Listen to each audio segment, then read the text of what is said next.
Human anatomy and physiology and related disease म्हणजे शरीरशास्त्र व संलग्न आजार मराठी आवृत्ती आणलेली आहे. तरी मागे व्हिडिओ मी टाकले नाही कारण सबस्क्रायबर पण वाढत नव्हते, फक्त व्ह्यूजच जास्त येत आहेत. आता सबस्क्रायबर वगैरे मी काही सांगणार नाही सबस्क्राईब करायला. ज्याला कुणाला मराठीमध्ये नोट्स पाहिजे असतील त्यांनी डायरेक्ट कमेंट करा आणि कोणता पॉईंट पाहिजे ते मेन्शन करा, म्हणजे मी त्या रिलेटेड फोटो अपलोड करेन.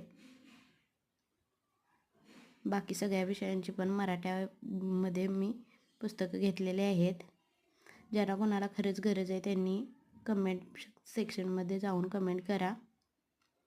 व्हिडिओ आवडला असेल तर लाईक करा. व्हिडिओ बघितल्याबद्दल धन्यवाद.